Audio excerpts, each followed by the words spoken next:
Hello friends, welcome to my channel Aadya stories 2026 మిథున రాగం episode 6. Anurag చెప్పినట్టు స్టాఫ్ అంతా ఆల్రెడీ ఉన్న ప్రాజెక్ట్స్ కంప్లీట్ చేసే పనిలో ఉంటారు. అందరూ ఎవరి ప్లేస్లో వాళ్ళు ఉండి వర్క్ చేసుకుంటూ ఉంటే అనురాగ్ మరోసారి వర్క్ గురించి ఎక్స్ప్లెయిన్ చేస్తూ ఉంటాడు. ఓకే గైస్, ఎవరికి వాళ్ళు వాళ్ళకిచ్చిన వర్క్ మీద దృష్టి పెట్టండి. ఎవరికైనా ఏమైనా డౌట్స్ వస్తే నా క్యాబిన్కి వచ్చి అడగండి. కానీ వర్క్ నెగ్లెక్ట్ చేస్తే మాత్రం నా రియాక్షన్ వేరేలా ఉంటుంది. గుర్తుపెట్టుకోండి, నేను నా క్యాబిన్లో ఉన్న మిమ్మల్ని వాచ్ చేస్తూనే ఉంటాను.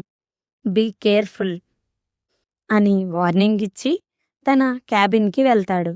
అనురాగ్ ఉన్నంతవరకు ఊపిరిగబట్టుకొని ఉన్న స్టాఫ్ అంతా అప్పుడు రిలాక్స్ అయ్యి ఎవరి పాటికి వాళ్ళు వాళ్ళ వర్క్ చేసుకుంటూ ఉంటారు. ఉన్న కొన్ని నిమిషాల్లోనే అక్కడ వాళ్ళకి అనురాగ్ గురించి ఒక అవగాహన వస్తుంది. ఎందుకంటే అనురాగ్ ఎప్పుడూ మెయిన్ బ్రాంచ్లోనే ఉంటాడు. అప్పుడప్పుడు మిగతా బ్రాంచ్లకి ఇలా విజిటింగ్కి వస్తాడు. ఇప్పుడు కూడా అలాగే వచ్చి స్టాఫ్ అందర్నీ గడగడలాడించాడు. తరువాత అతను ఆఫీస్లోనే ఉండి సీరియస్గా వర్క్ చేస్తూ ఉంటే తన ఫ్రెండ్ అనిల్ అక్కడికి వస్తాడు. అనిల్ లోపలికి వచ్చేసరికి స్టాఫ్ అంతా చాలా సిన్సియర్గా వర్క్ చేసుకుంటూ ఉంటారు. అనిల్ని చూసిన మేనేజర్ తన దగ్గరికి వచ్చి గుడ్ మార్నింగ్ సార్ అని తడబడుతూ విష్ చేసి రండి సార్ అని క్యాబిన్కి తీసుకెళ్తాడు.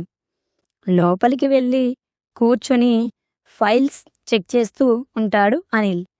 ఈలోగా ప్యూన్ వచ్చి సార్ కాఫీ ఆర్ టీ అని అడుగుతాడు. జ్యూస్ తీసుకురా అని చెప్తాడు అనిల్. ఓకే సార్ అని వెళ్ళిపోతాడు అతను. తరువాత మేనేజర్కి ఫోన్ చేసి గ్రీన్ఫీల్డ్ ప్రాజెక్ట్ గురించి ఫైల్ తీసుకురమ్మని చెప్తాడు. అతను వెంటనే తెచ్చి ఇస్తాడు. అనిల్ నవ్వుతూ ఏంటి ఎప్పుడు వచ్చినా చాలా గందరగోళంగా ఉండే ఆఫీస్ ఈరోజు పిన్ డ్రాప్ సైలెంట్గా ఉంది. అందరికీ వర్క్ మీద ఇంత ఇంట్రెస్ట్ ఎలా వచ్చింది అని అడుగుతాడు. మేనేజర్ భయపడుతూ అది సార్ అనురాగ్ సార్ వచ్చారు. న్యూ ప్రాజెక్ట్కి టెండర్ వేస్తున్నారట. అందుకే ఓల్డ్ ప్రాజెక్ట్స్ అన్నీ మంత్ ఎండింగ్లోగా కంప్లీట్ అవ్వాలని స్టాఫ్కి స్ట్రిక్ట్ ఆర్డర్ పాస్ చేశారు. సార్ చాలా సీరియస్గా ఉన్నారు అని చెప్తాడు. ఏంటి అనురాగ్ వచ్చాడా? ఆ విషయం ఇప్పుడా చెప్పేది? ఇందుకు కాదు నిన్ను ఎప్పుడు కోప్పడేది అంటూ ఉంటే సార్ అనురాగ్ సార్ని కొంచెం కూల్ చేయండి సార్. స్టాఫ్ని కనీసం కాఫీ బ్రేక్ కూడా తీసుకోనివ్వడం లేదు. మార్నింగ్ నుండి మేమెవ్వరం టిఫిన్ కాదు కదా, కనీసం కాఫీ కూడా తాగలేదు.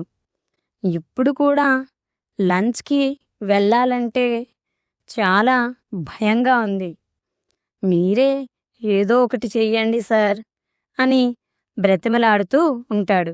అనిల్ మనసులో అంటే వాడు మిథున మీద కోపం స్టాఫ్ మీద చూపిస్తున్నాడా అనుకుంటూ డోర్కి అడ్డుగా నిలబడి తన గోడు చెప్పుకుంటున్న మేనేజర్ని హే అడ్డు తప్పుకోవయ్యా అంటూ అతని భుజం పట్టుకొని పక్కకి అంటూ స్పీడ్గా అనురాగ్ క్యాబిన్కి వెళ్తాడు. లోపల అనురాగ్ స్టాఫ్ మీటింగ్ నుండి వచ్చిన తరువాత తనకి ఫోన్ వస్తుంది. మాట్లాడేసి మొబైల్ పెట్టేస్తూ స్క్రీన్ మీద ఉన్న జెన్నీ ఫేస్ చూడగానే రాగ్ నువ్వు నవ్వితే ఎంత అందంగా ఉంటావో తెలుసా? ఇలా సీరియస్గా ఉంటే మీ కంపెనీ స్టాఫ్ అంతా నిన్ను చూసి భయపడి పారిపోతారు. నువ్వెప్పుడు నవ్వుతూ ఉండు. అలా నవ్వుతుంటే ఎంత అందంగా ఉంటావో తెలుసా అని మాట్లాడుతున్నట్టు అనిపిస్తుంటే జెన్నీ అనుకుంటూ మనసులో ఎక్కడున్నావురా, నాకేం చెప్పకుండా వెళ్ళిపోయావు. ఆ మిథున నిన్ను అంతగా భయపెట్టిందా, లేక మామయ్య చెప్పినట్టు నిన్నేమైనా చేసిందా? నీకేమైనా అయితే మాత్రం దాన్ని ప్రాణాలతో వదలను. అది ఏ ఆస్తి కోసమైతే నిన్ను నన్ను దూరం చేసి నన్ను పెళ్లి చేసుకుందో అదే దానికి లేకుండా చేస్తాను. అదెప్పటికీ నా ఇంట్లో పని మనిషిగా మాత్రమే ఉంటుంది.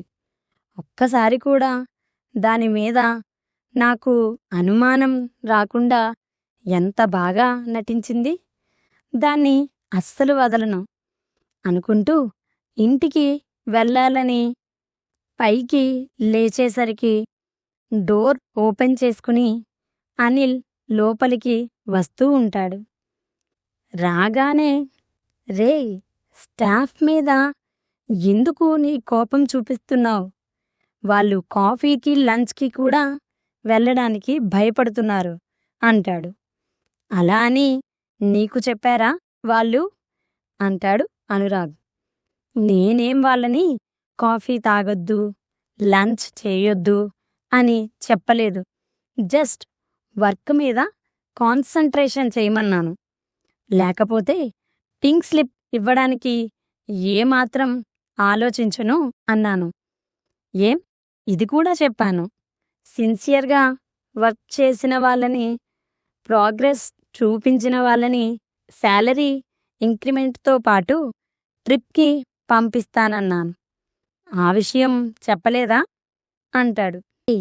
నువ్వింత సీరియస్గా వాళ్ళని నేను మిమ్మల్ని వాచ్ చేస్తుంటాను, మీరేం చేసినా తెలుసుకుంటాను అని బెదిరిస్తే వాళ్ళకి ఇప్పుడు పడుతున్న స్ట్రగుల్ తప్ప ఇంకేం గుర్తురావు. అయినా ఎందుకురా ఇంత కోపం? ఏం సాధిద్దామని, ఎవరిని సాధిద్దామని అంటాడు అనిల్. నేనెవర్ని సాధించాలనుకోవట్లేదు. అనవసరంగా నాకు కోపం తెప్పించకు. నీ వర్క్ ఉంటే చూసుకో, నేను ఇంటికి వెళ్ళాలి అంటాడు అనురాగ్. ఇప్పుడు ఇంటికి వెళ్ళి చేసేంత అర్జెంట్ పని ఏముంది? మళ్ళీ మిథునని బాధ పెట్టడానికేగా వెళతానంటుంది అంటాడు అనిల్. అది నీకనవసరం అంటాడు అనురాగ్. నాకే అవసరంరా. నువ్విప్పుడు మిథునని ఇంతగా బాధ పెడుతున్నావు, కానీ రేపెప్పుడైనా తను ఏ తప్పు చేయలేదని తెలిస్తే చాలా రిగ్రెట్ ఫీల్ అవుతావు. ప్లీజ్ రా, మిథునని బాధ పెట్టడం మానే. కనీసం మనం పెట్టిన డిటెక్టివ్ మనకి ప్రాపర్ ఇన్ఫర్మేషన్ ఇచ్చే వరకు అయినా తనని ఇబ్బంది పెట్టడం మానే అంటాడు అనిల్. ఏం, నేను తనని ఇబ్బంది పెడుతున్నానని తను నీకు చెప్పిందా అంటాడు అనురాగ్.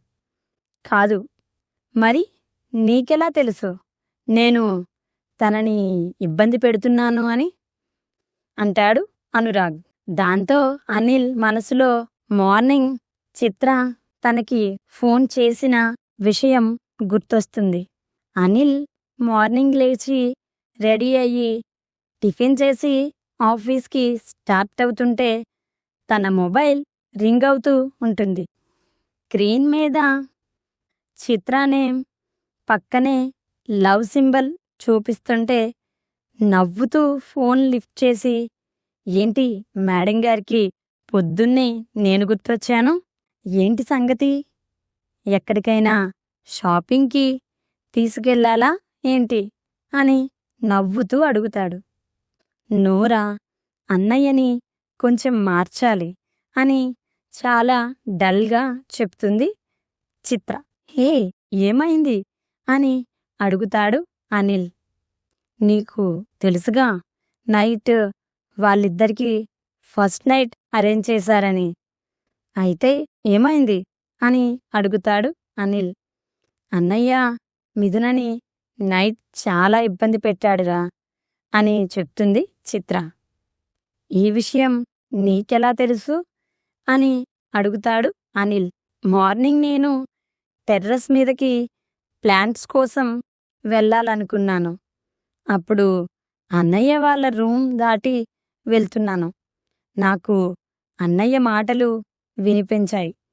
ఆ మాటలను బట్టి నాకు అర్థమైంది నైట్ మిథునని అన్నయ్య చాలా ఇబ్బంది పెట్టాడని.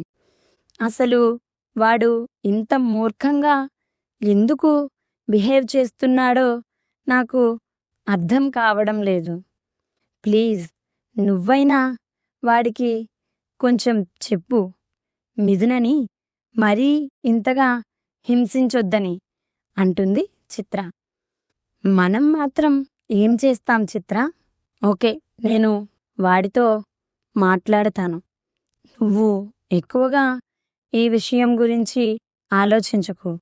అండ్ అలాగే వాళ్ళ మాటలు నువ్వు విన్నట్లు మిథునతో కూడా ఏం మాట్లాడకు. రోజులాగా నార్మల్గానే ఉండు. వీలైతే మిథునని కొంచెం డైవర్ట్ చెయ్యి. ఇక నుండి నువ్వు ఇక్కడే ఉండడానికి ప్రయత్నించు. ఎలాగో నీ చదువు, ఎగ్జామ్స్ అన్నీ అయిపోయాయిగా. నేను మీ అన్నయ్యతో మాట్లాడతాను. అలాగే నువ్వు కూడా మీ అన్నయ్యతో మెల్లిగా మాట్లాడి రిక్వెస్ట్ చేసి మిథునతో పాటుగా తనకి తోడుగా ఉండు. మిథున మళ్ళీ వర్క్ చేస్తానంటే తనతో పాటు నువ్వు కూడా తనకి తోడుగా ఆఫీస్కి వెళ్దువుగాని అంటాడు అనిల్. ఓకే అనిల్, నేను మళ్ళీ చేస్తాను అని ఫోన్ పెట్టేస్తుంది చిత్ర. ఆ విషయం తలుచుకుంటూ సీరియస్గా అనురాగ్ వైపు చూస్తాడు అనిల్. చెప్పరా, నీకు చెప్పిందా ఆ మిథున నేను దాన్ని ఇబ్బంది పెడుతున్నానని అని మళ్ళీ అడుగుతాడు అనురాగ్ అనిల్ని. నాకెందుకు చెప్తుందిరా? నేను అసలు మీ ఇంటికి వెళ్తే కదా, నేను మా ఇంటి నుండే డైరెక్ట్గా ఆఫీస్కి వస్తున్నాను. నిన్ను, నీ బిహేవియర్ని చూస్తుంటే ఎవరికైనా అర్థమవుతుంది నువ్వు మిథున మీద ఎంత కోపంగా ఉన్నావో. తనని ఇబ్బంది పెట్టడానికి ఏమాత్రం ఆలోచించవని కూడా అర్థమవుతుంది అంటాడు అనిల్. అనిల్ ప్లీజ్, ఈ విషయంలో మనిద్దరి మధ్య గొడవలొద్దు. నేనిప్పుడు ఇంటికి వెళ్ళాలి. నువ్వు దయచేసి ఈ మ్యాటర్ని పొడిగించొద్దు.